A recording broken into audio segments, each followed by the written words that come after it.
ST, Towson, Baltimore, and WNST.net. Opening day brings baseball, and that brings some old friends of ours, not only just to town, but also onto the show. And we talk about baseball books and baseball philosophy. There's not going to be a lot of pennant race baseball around here this year, so I am counting on Barry Bloom to bring in the sunshine here from Forbes, and of course, longtime AP baseball writer and historian as well, who I unfortunately did not cross paths with last week during my cactus grapefruit intervention out there with the Red Sox and the Cubs in Arizona. But we got real baseball, right? So the Orioles win a couple to start the season. We know this is not going to be their best year, but you're a bit of a Padres historian, Barry. How about Machado to the Padres? I don't know that any of us would have thought that that's the way this thing was going to play out 2, 3, 4 years ago, right? Well, I mean, I don't think 2, 3, 4 months ago anybody would have figured this is the way it was going to play out. And if you go back, I wrote a column in January. I had a long sit-down with the Padres general manager, A.J. Preller, in San Diego at the ballpark, and we were talking about how with the situation in the division in the NL West this year and the flux among some of the teams, that this was a perfect year for the Padres to accelerate their schedule, which was, by 2020, 2021, our young guys should be in good enough shape that we should compete. And it was like, no, this is a year that you need to compete. And Preller said they were still looking and they were going to go out and they were trying to improve the team. And, I never thought that they would go out and spend that kind of money on, Harper or Machado. And darn dang it if they did. Well, the toxicity of those guys at that price tag and at that length and career contracts, and, of course, that led to Trout, which no one's going to complain about that now. We'll find out 10, 12 years from now where the level of investment and how many rings there are and all of that. But there have been so many teams going the other direction. And, we're here in Baltimore, Barry, and you've been coming to Baltimore all your life watching baseball games, back to the days of Earl Weaver and writing about that and me reading your stuff when I was a kid. I don't know where the Orioles are headed, and I am worried about the future of the franchise here and and where the business is going to come from, where the money is going to come from. I know Philadelphia, they've spent money now. San Diego, they've spent money. The White Sox, some other sort of weird suitors were out there for Machado beyond the Yankees and all these things. And it turns out the Yankees wind up getting none of these guys, right? Like, after all, and you've spent a lifetime covering the Yankees, to think that the 3 big lifetime contracts, that none of them are going to go to the Yankees, that would have been a little far-fetched a year or two ago, I think, especially for Yankees fans. But part of their rebuild with these younger players is maybe they don't need to take on $300 million of heat right now, right? Well, remember, they already, inherited Stanton's 13-year, $230 million contract or whatever it is.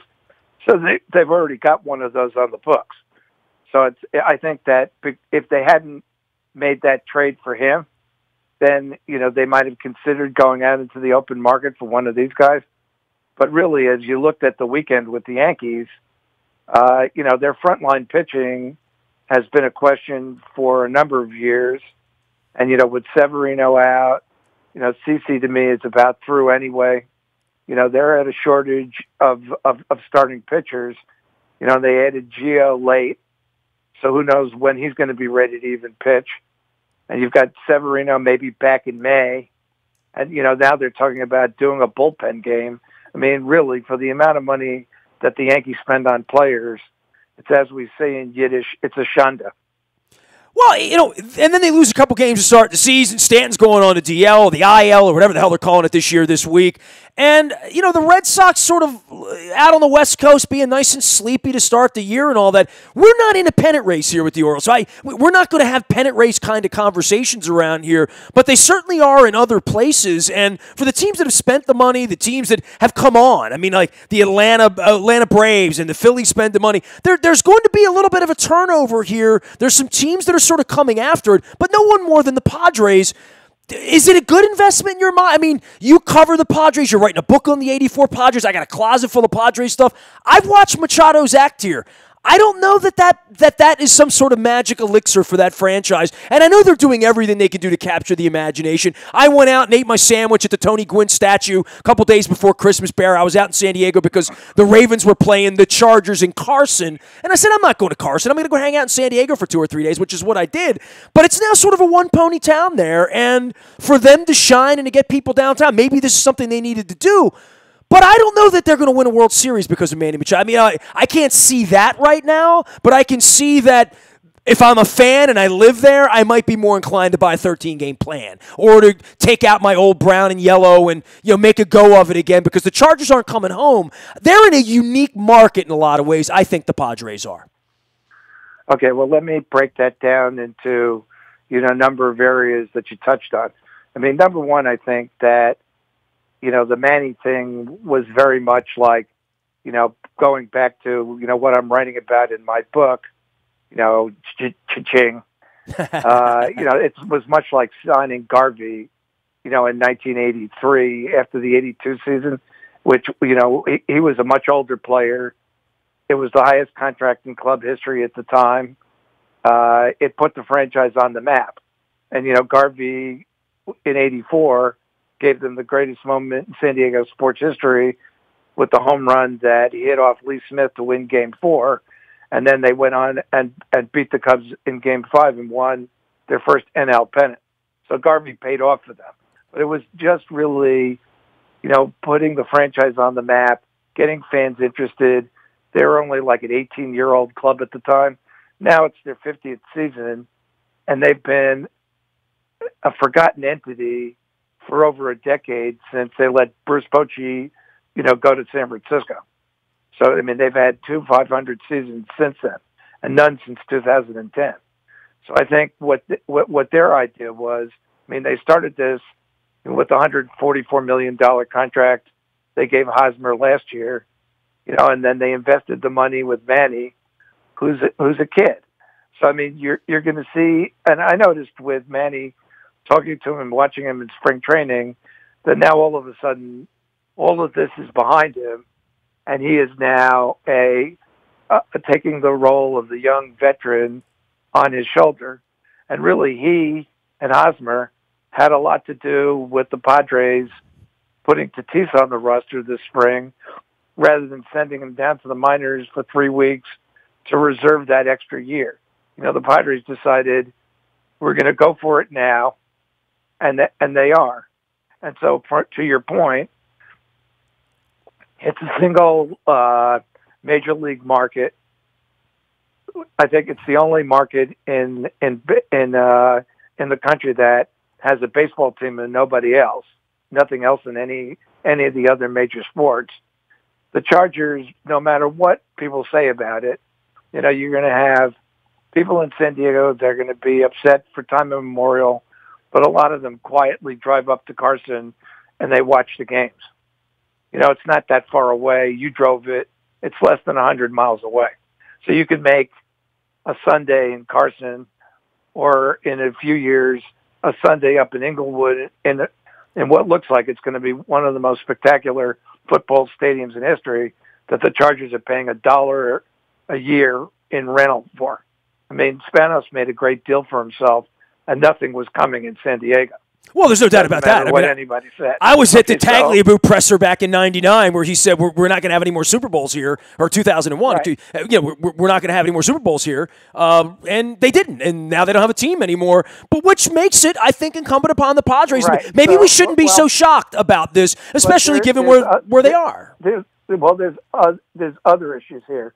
Number one, even as bad as they are, they draw about $2.2 million each year, which is on par with the Diamondbacks, who have been perennially pretty successful. They have their down years, and I think they're about to have another one this year. But they go from like down periods into periods where they make the playoffs. They've won a World Series, which is simply more than the Padres can say. I mean, the Padres have been to the playoffs as many times as the Diamondbacks in about a quarter of the amount of time, or 3 times the amount of time if you're looking at the Padres in 50 years. So, I mean, they still have a secure base they have a destination stadium. You've been there, and people from out of town during the summer, they like to come into San Diego and see a game at Petco Park. It doesn't matter how bad the team is. But this is a team, a franchise that when it moved from, what was then Qualcomm Stadium downtown to Petco in 2004, they drew over 3 million people there.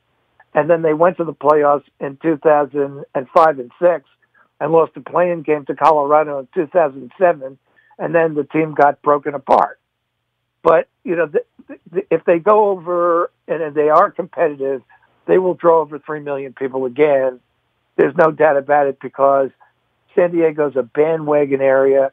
And when teams are doing good there, they jump on it. People jump on it with both feet. So, yeah, and then finally, by investing the money they invested in it, which is like $452 million in free infielders, if you include the $8 million they spent on Kinsler, it brings the value of the franchise up. They paid $800 million for it, which is an inflated price. They've got debt service on it. They've got debt service at the ballpark, which has just been restructured.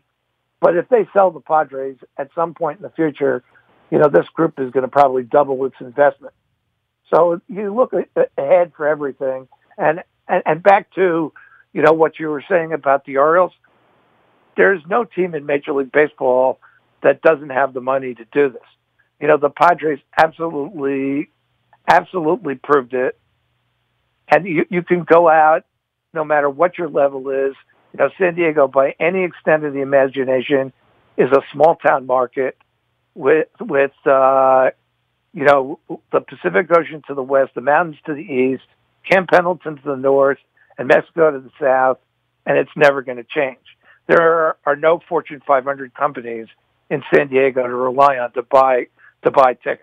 Same thing in Baltimore, by the way, for two teams. So, the Ravens and the Orioles right. that is a major you're right about the business of sports as well as my pal Maury Brown, our mutual friend, and you do that at Forbes. I mean, the business of sports right now is where is it going to shrink because it can't continue to grow everywhere the way it has over the last 2 decades. Well, that's what people have been saying for the last 2 decades, but it continues to grow. And if you take a look at what's happening now, okay, so you've been through the free agent market, and then it took a little bit of time for Manny and Harper to get what they wanted. And so that set the market for Trout, Goldschmidt, Arenado. Arenado re-upped. He was working on that deal long before Manny signed. But as soon as Manny signed, they came to a conclusion on an 8-year deal that keeps him with the Rockies for, forever with an opt-out clause. And now you have Trout with the Angels forever. You have Goldschmidt for 5 more years out with the Cardinals, which is a darn shame because the Diamondbacks certainly could have afforded that contract had they kept him, and held their cards until the end of the spring and waited for all this to happen rather than trade him for 2 marginal players at the start of the spring. They made a huge mistake. But where I'm going with this is this. What you're seeing is Major League Baseball now tying up all these players to what looks like extravagant money at this point. But with the gambling money coming into the sport, starting with this year, and the arrangements they have with the MGM Grand and the money that they're receiving off of that, just like every other sport, MLB's revenues are going to grow exponentially. And these contracts, while looking like they're unbelievable or, as the Philly owner called it, silly money with Harper, it's not going to look like silly money. It's going to look like they got away with murder because they tied up all the game's great young players for time immemorial, and there's nothing they're going to be able to do about it. They called the Garvey contract crazy, too. And Barry Bloom was there. He is Boomski, national baseball columnist for only about 100 years. He's at Forbes these days, writing out on Twitter as well at Boomski. That's S-K-I-E.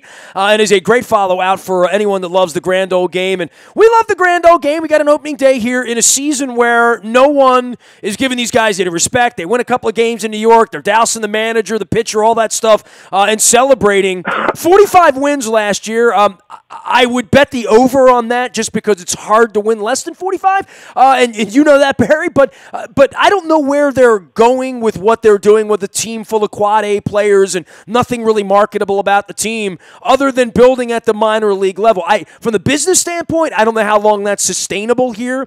Their lease is up on Camden Yards in 3 years. That's going to be its own arm wrestling match here before it's all over with the governor here and with the city on fire and the mayor about to go through fire here for all sorts of improper things, which San Diego's also familiar with, over the course of time. But Baltimore's got its issues, but the baseball team over the next 4 or 5 years, it's not going to be a going concern from a can they win 90 or 100 games. They're so far away from that it almost lacks that conversation here, Barry. And it's so weird that we don't really know what to talk about because they're going to wind up losing games and sort of micromanaging strategy and, leaving Michael Givens in to pitch a little bit too much on Sunday. These little nits and little things about a new rookie manager, it's really kind of hard to judge it, I don't know what scale we put it on, but it's got to be some sort of curved scale because if you're expecting to win 90 games, you're following the wrong team right now. These victories are going to be much more subtle, I would think, within the organization. Well, and you multiply that by, a lot of teams that have put themselves in that situation. But what I'm telling you is that the Orioles don't have to be in that situation.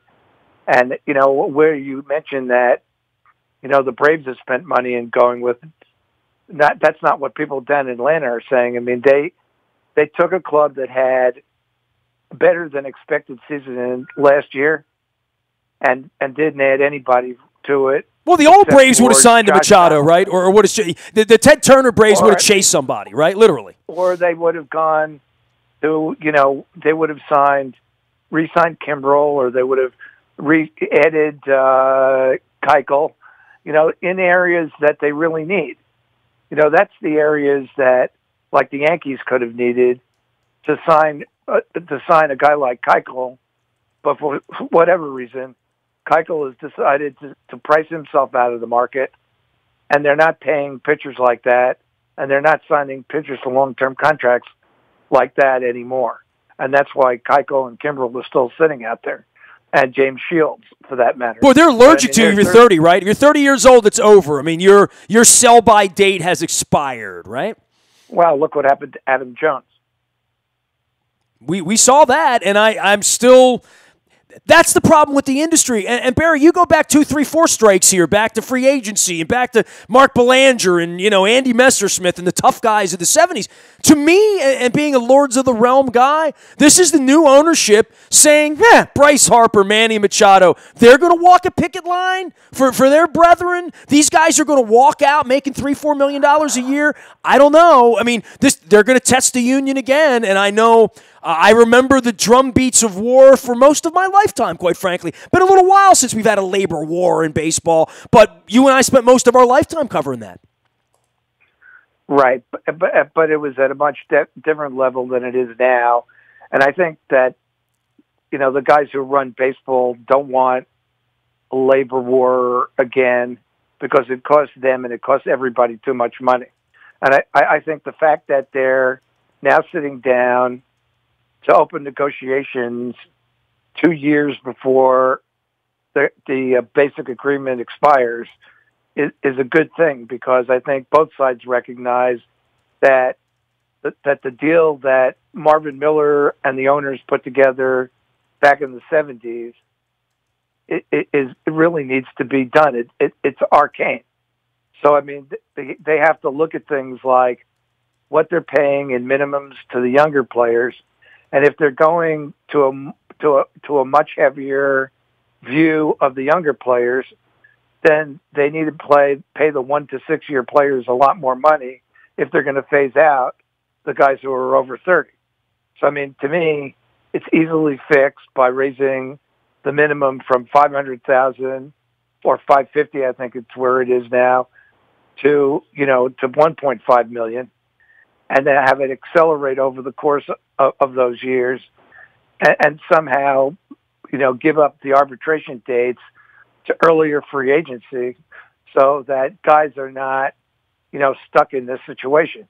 Well, what all these guys we talked about earlier did was they in first blush free agency, which is what I call it, which most guys get to around 26, 27 after they've been in the league for 6 years, and some 7 years with the the service time situation. That they are then signing a 5 or 6 year contract and hitting a second blush free agency at 32, 33, that teams, because of analytics and all kinds of things, have decided they're not going to pay for anymore. Garvey, Gossage, those guys signing at 32, 33 for those kind of contracts are just not going to happen anymore. So you have an Adam Jones out there who's certainly in good shape and very capable of playing, winding up signing for 1 year, $3 million with the Diamondbacks, because they're the only team out there who even offered him a contract. And he'll be good for them. He's already hit at least a couple of home runs, I think. The team is struggling, but it's a situation where you have to do something to compensate for that.